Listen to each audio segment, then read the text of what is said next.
Hey, Hi, Charlie. what's up? Hi, I'm good. I'm glad to see you. Yeah, it's so great to see you. It's been Uh, so long. I know. When did we last chat? I think uh maybe March or April. Yeah.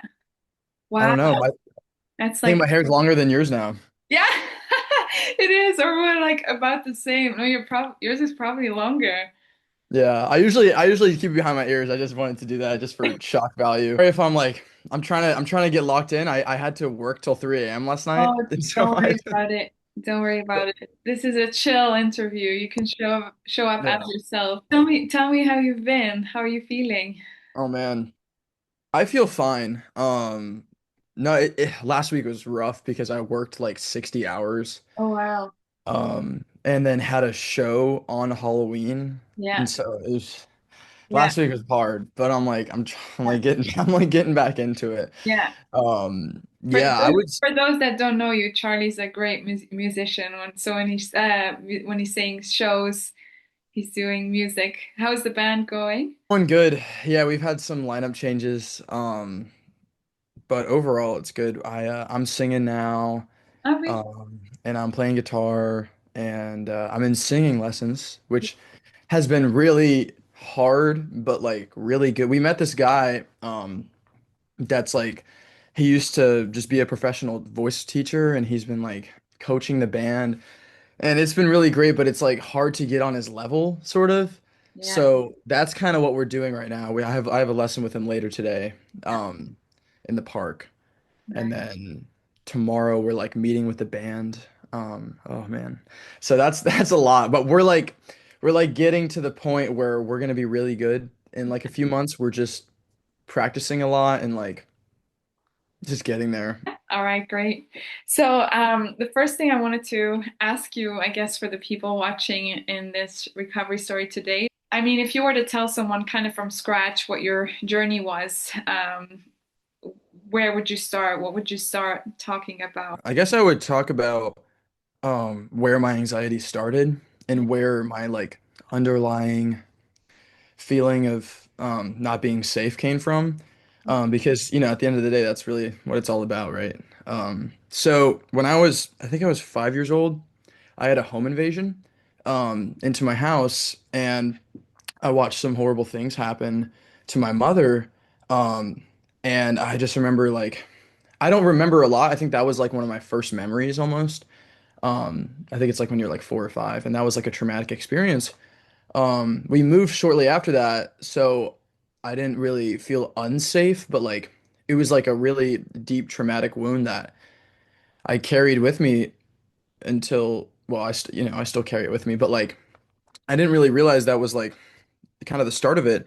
Um, and so from then on, I felt as safe as I could, and I just kind of had a normal childhood, but like I always had this feeling that like someone was gonna break into the house at any moment, or like someone could come kill me, or just kind of like these really big anxiety, like really big anxieties that would like not anxieties, but like this really big anxious thought that would come out of nowhere about someone trying to, kill me or hurt me or something like that. Yeah, so kind of how the whole trigger or the whole thing happened, everybody, usually has like some sort of panic attack. Some people just kind of like just I think it just happens. I don't really know, but for me, which is a common way for it to happen, was a panic attack on an edible, the classic.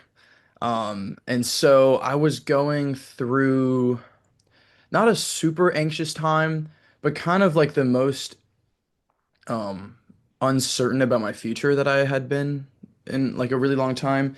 So I was dating a girl that we had only been together for about 3 months, and she was going away to college, and I was at my friend's house and we took these edibles, and we were in the hot tub just like hanging out and stuff. And wait, can I curse on here or no? Yeah, you can. You can say Shit anything. started getting real. We were getting to some deep conversations, great time, sort of. Not when you're like on an edible. It's like it starts getting like a little too deep, you know what I'm saying? You're like, wait, what are we talking about?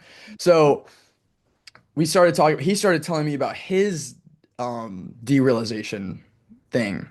His DPDR, I don't think he knew that's what it was called. He was like, yeah, the doctors don't know what it is, and nobody like the best way I can describe it is that I'm just in the back seat of the car. Like I'm in the back seat and someone else is driving the car or something like that.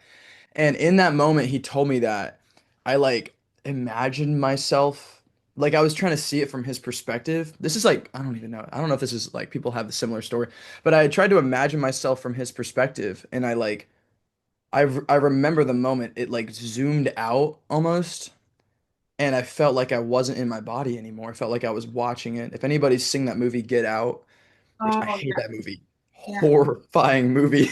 It's a great movie, but very triggering. It's so scary. It's such a trigger. Yeah, it's the worst.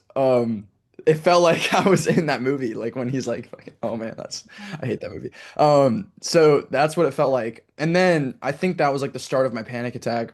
Um, this was like the strongest edible I'd ever I had taken like one or two edibles before this. Like I wasn't like experienced or anything.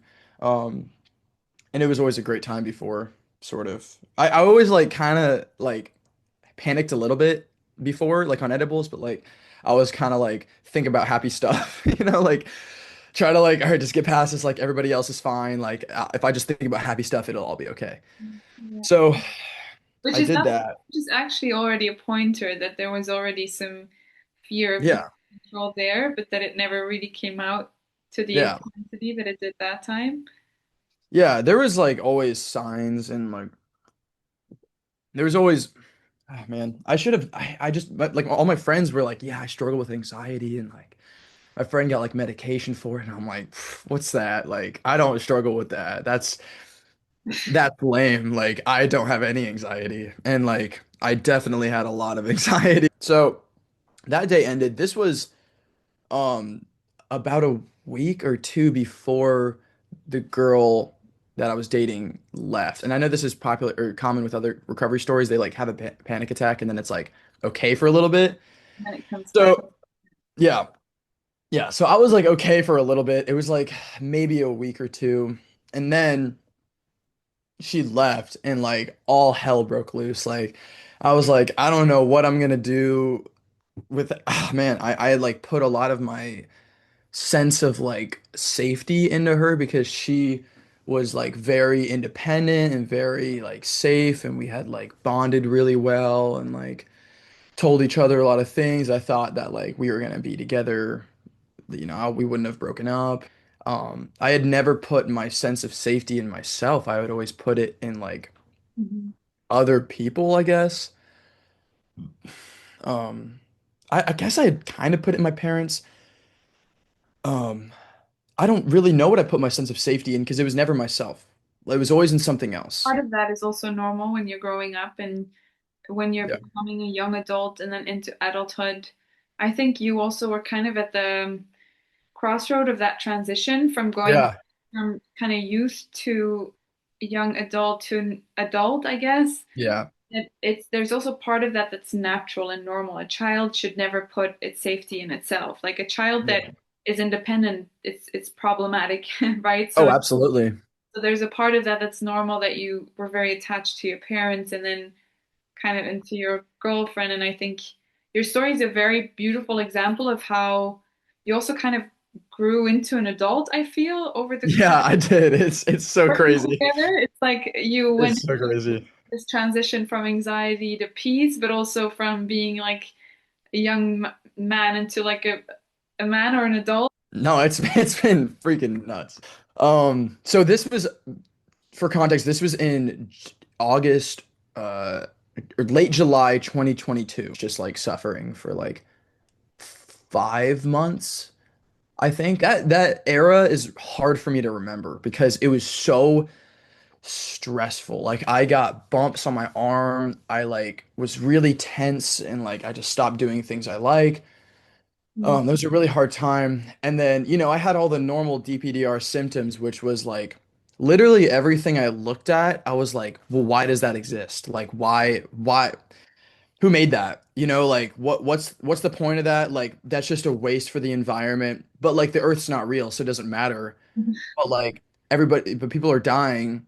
But like but but that sucks. And then everything I loved before sucked. I couldn't do anything that I liked to like actually, oh man, nothing that I liked before was fun anymore. I think the only thing that was like still okay was like music because I think music is like I don't know, it like transcends whatever's going on. Music puts you in your body, and a lot of DPDR is kind of in your mind and in your head. Yeah. The music Okay, yeah. Yeah. you feel and that you sense, like you use your senses for it, which where DPDR is kind of created by overthinking and thinking a lot. Well, obviously, Yeah. I slowly like kind of like started weaving through like a little bit of the like okay what's going on like to find actual help is really hard and then like all of my friends therapists were just like yeah just take these pills you'll be fine and then they get money off of that so like I'm like well that's not gonna help you know what I'm saying then that doesn't fix the problem that just makes me numb forever and then makes me like not want to chase my dreams. I think the first one of the first times I really felt relief was I went to a Nordic sauna which for anybody that doesn't know is it's a sauna, cold plunge, sauna, cold plunge, sauna, cold plunge, like in that order. One of my best friends worked at a yoga studio at the time and they had it. It was really nice.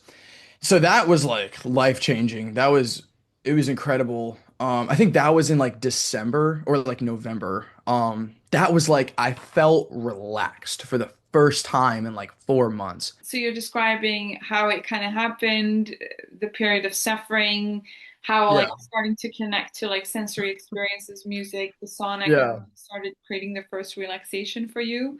Yeah. You start to feel internally a transition come in.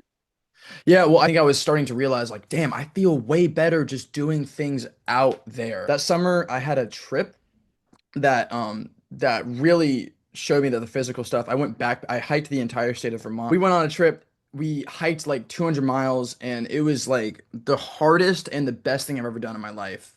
The human connections I made on that trail, it gave me like hope to keep fighting. I ended up finding your channel, and I had started meditating a little bit before that. And it was really, really helpful. Um, but it wasn't like the mindfulness parts meditation that we did. It was like sit down and focus on your breath. Mhm. Count your breaths. And I'm like, this is like, kind of like improving patience. I don't know, not really improving my like how I feel, right? Like this isn't really helping. It was like headspace. So, headspace is whatever. It's fine for some people. Not for me. I'm like really extreme, if you can't tell. So then we started having sessions and it was oh my God, it was life changing. I was like, oh my God, I gotta start taking sessions with this lady. Like I don't know who this is, but like I gotta do it. So I get on your waiting list and I'm like, I have to wait. Anyway, so it was like 3 months of waiting, which is totally understandable. I was just so excited on my first session. I don't remember if you remember, but I was like needing like a full on therapy. I know some people do like 1 or 2 sessions. I needed like a freaking like coach. Like so, um, we did sessions for like 8 months, right? Or like 8 or 9 months. I had a lot of stuff to unpack to her or to you. It was a lot, and it was a lot of like taking my safety out of the thought of my previous girlfriend and putting it into myself. When your body feels unsafe as a kid or just as an adult, you have something like traumatic happen to you, one of your parts can kind of overtake yourself and like be forced into like an extreme role and like protect yourself by like making decisions based off the emotion. Yeah. So like what DPDR is, or not like the entire explanation, but like DPDR in relation to this is that your anxious part takes a hold of like yourself and it doesn't take a hold, but like it gets forced into this extreme role of a protector. And so like you make decisions based off anxiety. So that's like what DPDR is, or at least was to me. And I know it's probably, part of it for everybody. Can you agree with that? Or like, what do you think? Well, okay, so the way I'll try and simplify it. So what you do in Yeah. IFS, and also the reason why maybe past recovery stories haven't really mentioned it is because it's something that I'm only recently starting Oh, to okay. practice myself. So the last year I've been studying it a lot and Oh, practicing it nice. a lot. And basically IFS means that you It's called internal family systems. It's a Yeah. therapeutic approach by Dr. Schwartz. And what Charlie's saying is that you have your sense of self, which is who you are in your core, uninfluenced by any trauma, uninfluenced by any fear, completely in the present moment. Yes. And as you go through life and you experience trauma, every moment, every time you have a traumatic event happen to you, there's a protective part of you that kind of is born in that moment that says, we want to avoid this person from ever needing to feel that again. So in your case, for example, the dissociation of the DPDR is a dissociative part that kind of pulls you away from the present moment and says, this is too much. Could Mm, be a protector from the time you had a really bad panic attack and yeah. said, okay, every time we start to feel anxiety again, we don't want to have that, we don't want to experience that again, so we're going to create this dissociation response to pull Charlie away from the present moment, basically. Hmm. Yeah. Yeah, that's perfect. Yeah, IFS is like just completely life-changing. Yeah, There's a book if it's called No Bad Parts that kind of explains it, but that's the book I, from the creator. yes, from the doctor, from yeah, Richard Schwartz. It's a great book, but I really got way more benefit from doing it with you because you really explained it well to me and like really did incredible meditation work with me. That's when I actually started to get better. And like I was so hopeless before this. I like to not think about it as the worst though, because that's the opposite approach of how you get better. So yeah, so meditation was amazing. Um, that's how I got better, like just meditation and daily meditation. I started to have more self-energy. My anxious part started backing down, and loving my anxious part was how it got better Yeah, and how my DPDR stopped. And just so much like taking time for myself and doing physical things outside and community in real life, talking to new people, experiencing life and meditation every single day. When I woke up, if I was feeling bad, I would do it. But it was IFS meditation was just yeah, loving my anxious part, and that's how I am where I am today. And I'm strongly believe I live in self 24/7 now, and I still struggle with or I still have emotions, but emotions aren't meant to take a protector role. They're meant to help you deal with things you know, when they're needed, you yeah. know? So, I always say that healthy emotional well-being or healthy mental health doesn't mean you don't have negative emotions. It means that your negative emotions are in a direct relationship to what's happening in the present moment. yes. Yes. So, meditation and You're talking about meditation. I think if I can be more specific about what I yeah, think helped you a lot with yeah, meditation is I think meditation helped you really see your anxiety. And yeah, that's what IFS also does. That's what the types of meditations that I also believe in help with. yeah, It's actually learning to see your anxiety. Because in the beginning, you were always very frustrated with it, very angry yeah, with it, very upset with it. yeah, What I think the type of meditation is that helped you was that you started really seeing your anxiety as unharmful or yeah, started understanding it through meditation, and that's kind of what yeah, helped you then change your reaction to it that stopped the anxious resistance cycle. Would you say that's yeah. you Oh, look at? absolutely. Yeah. No, man, it really, I'm a person that needs to see things. I Mhm. can't just like think about like I can't just like it can't just be like You have to so like understand it. really sitting down and seeing things oh man, it was amazing. I I don't know, I really love life now. Waking up is hard just because I've had a rough start to jobs recently, so morning routines have been hard, but that's something that I'm working on now. Um But that's a and tangible thing. That's not like a yes. hyper anxiety. Yes, I'm not suffering Yeah, at all. I wake up and I'm like, I woke up late today, but it's okay. yeah, Like, I'll fix it. Like, yeah. I'll just meditate. Like, it's no problem. And I've found myself kind of overflowing with love and like pouring into other people, which is like my life goal with music and with everything is like pouring into people that need the help, which I think like the world really needs it right now. And like Absolutely. it's just it's overflowing at this point, and I want everybody to get to that point of not suffering. after I got better and I did not struggle from anxiety or anything, and I lived in self, I had multiple mushroom trips. I know a lot of people have bad experiences on that. This is after I did all of the work to live Yeah. in self. Yeah. And those just kind of they were so incredible. They put the period on the sentence of what I was going through. Like I remember the specific, it was like my first one that I took like a big mushroom trip back. It was just about 7 months ago. It like the entire just the scramble of life of like just going through this and then just suffering every day and then getting better. It like put the period and started a new life for me almost. And it like kind of just solidified everything. I'm really grateful for that. And I think mushrooms are an incredible tool once you live in self again and like and see, and I also got to see the world from another perspective of like kind of like get to see the earth from the earth almost, how everything is kind of connected. It made me very spiritual. I'm kind of a hippie now. Like I don't wear shoes anymore. Like even at work they have to like tell me to put shoes on. Anyway, so that was amazing. I think that was a really big part of like the ending of the journey Yeah. Yeah. of my DPDR recovery. Now my life journey has started, which has been really amazing.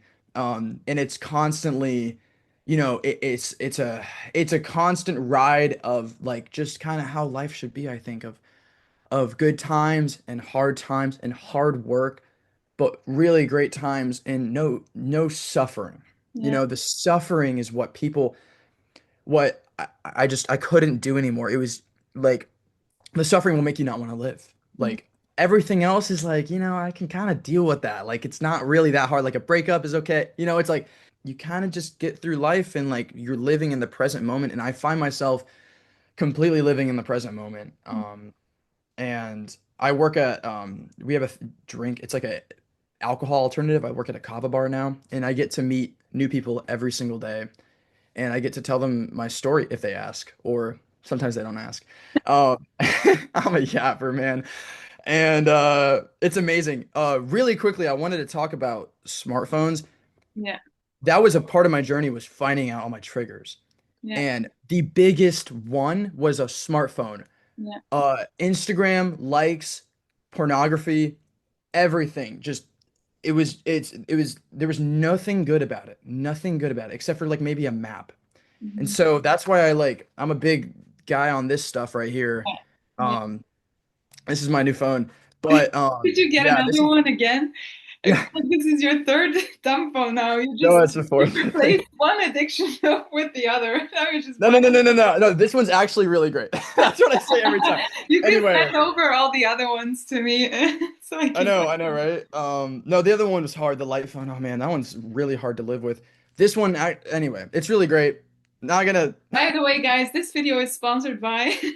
I know, I know, I know. But I'm telling you, like, man, social media is one of the biggest triggers for like and biggest anxiety inducers. And I swear, like, part of probably 50% of me living in self is because I don't have a social profile online. I don't have like myself, it was like my ego was online. And I just stripped that away from myself. So the only time people see me or interact with me is just like my true self now. They don't have to see what I put on there because they could take that the wrong way. Like not dissing anybody that has one, but for myself, and I know this might help some people, like it's like a separate life almost. And it's like when you take away that stress of dealing with that and you take away that like almost it's almost like another ego. I know there's like multiple egos. I'm not like big into that. I probably will be one day. But it's like once you take that away, it's like you live like 50% more in self. Like you're just here. Way There's more no present.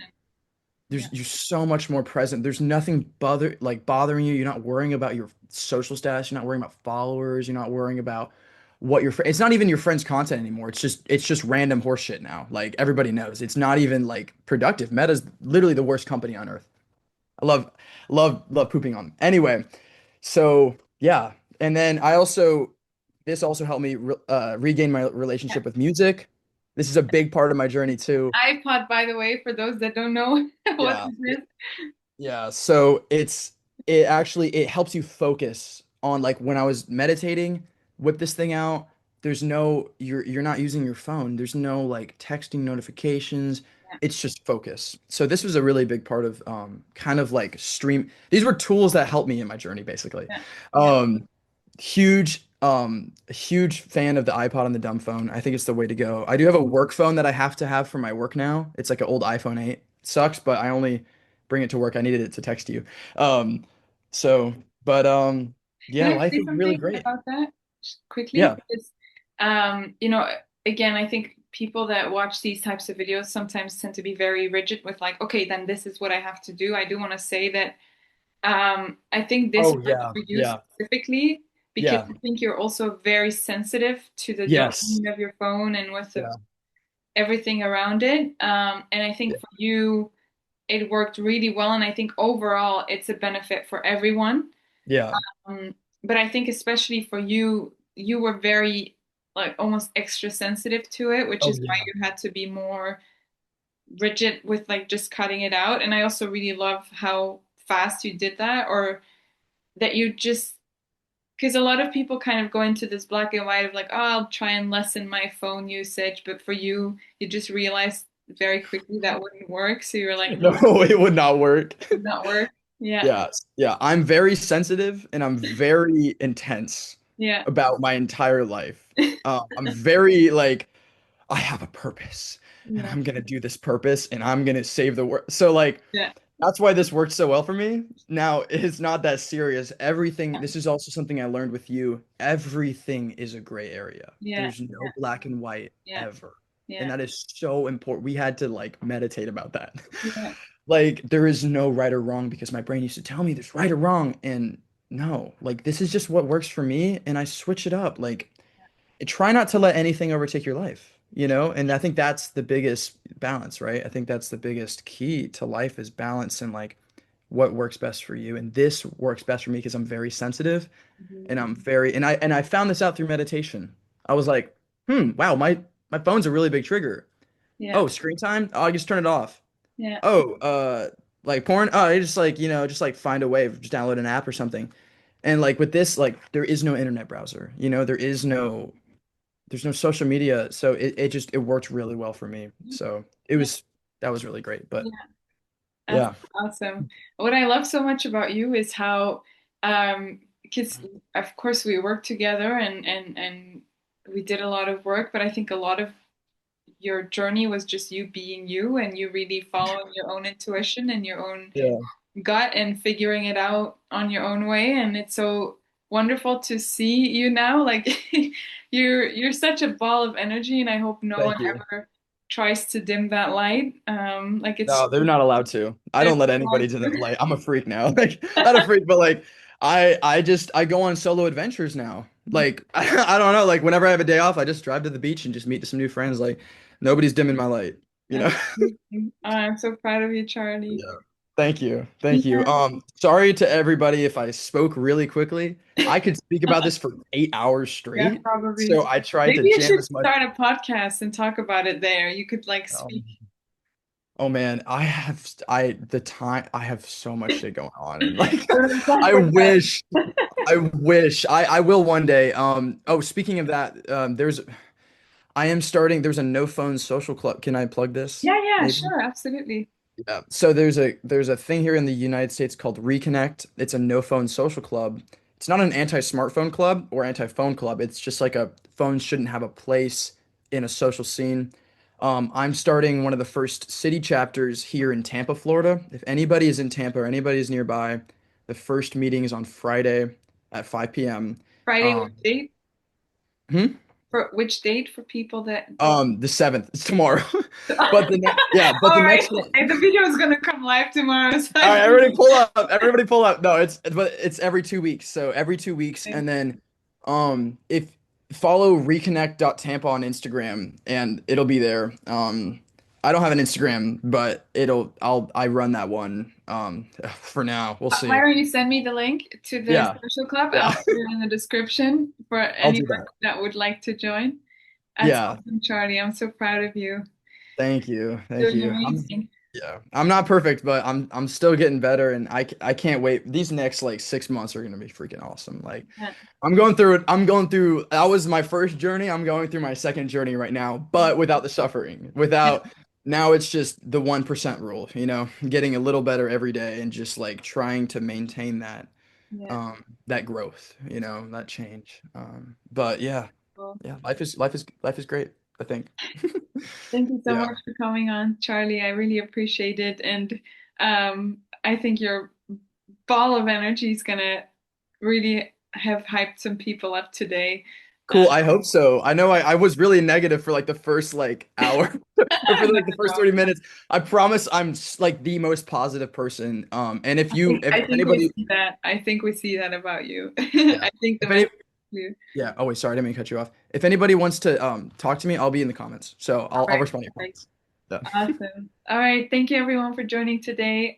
See you guys very soon. Woo! Cool.